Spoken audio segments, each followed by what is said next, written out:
Kata Sriwijaya dalam bahasa Sanskerta adalah gabungan dari kata Sri yang berarti cahaya dan Wijaya yang bermakna kejayaan, sehingga Sriwijaya merujuk pada makna tentang sesuatu kemenangan yang gemilang dan jaya.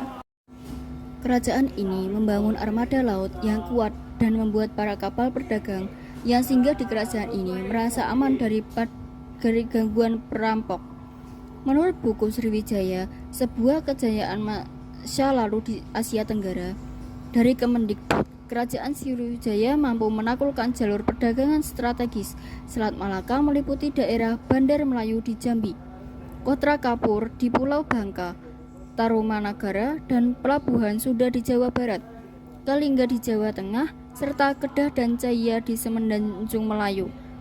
Bukit-bukit di Sriwijaya sebagai kerajaan bahari dengan ditemukannya keruntuhan perahu yang berasal dari sekitar abad 6 sampai ke 7 Masehi, yaitu di Kolam Pinisi, Samirejo, Tulung Selapan, Karang Agung, dan Kota Kapur.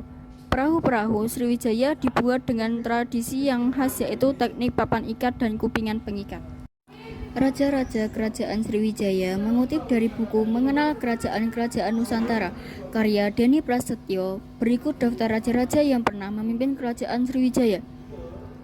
Dapunta Hyang Srijayanasa, Indra Warman, Rudra Wikrama, Sanggramadharnanjaya, Dharanindra atau Rakai Panangkaran, Samaragrawira atau Rakai Warak, Dharmasetu, Samaratungga atau Rakai Garung, Balaputra Dewa, Sri Udaya Ditya Warman, Sri Wuja atau Sri Udaya Ditya, Sise, Sri Cudamani Warmadewa, Malayagiri atau Sawarnatwipa, Sri Marawijaya Tunggawarman, Sumartabhumi, Sri Sanggarama Wijaya Tunggawarman, Sri Dewa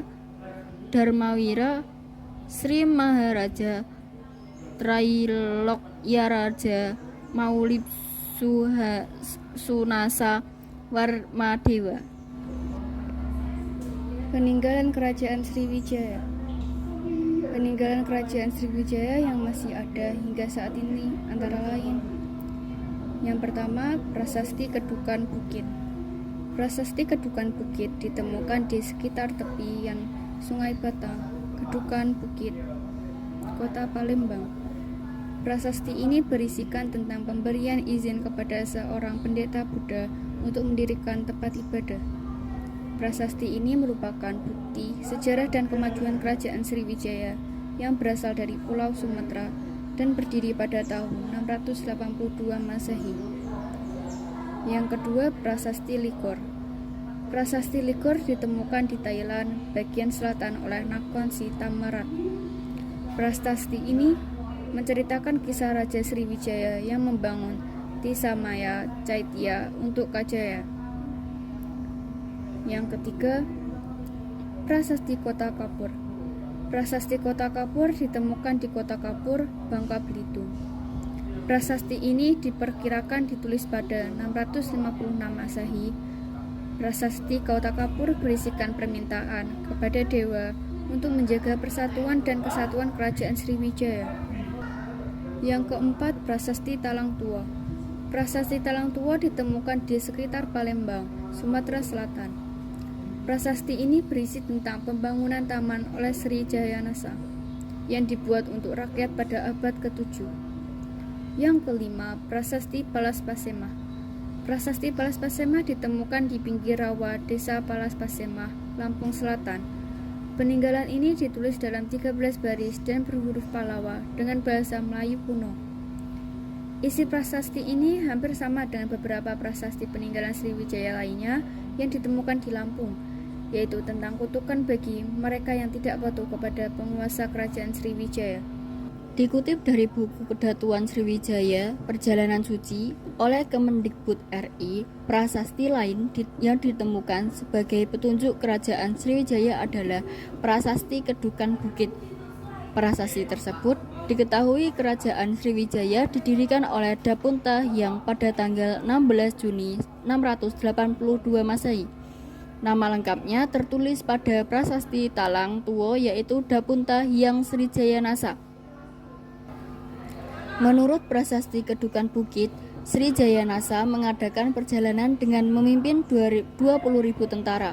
Dalam perjalanannya, ia berhasil menaklukkan daerah-daerah strategis untuk memperdagangkan, sehingga hal ini mendorong kesejahteraan Sriwijaya ke depannya. Sriwijaya merupakan kerajaan yang bercorak kebudayaan India tertua ketiga.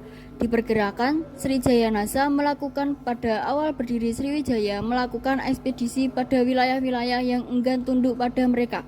Ekspedisi ini sejalan dengan masa keruntuhan dua kerajaan pendahulunya, yaitu Kerajaan Tarumanegara dan Jawa bagian barat dan Kerajaan Kutai di bagian Kalimantan Timur.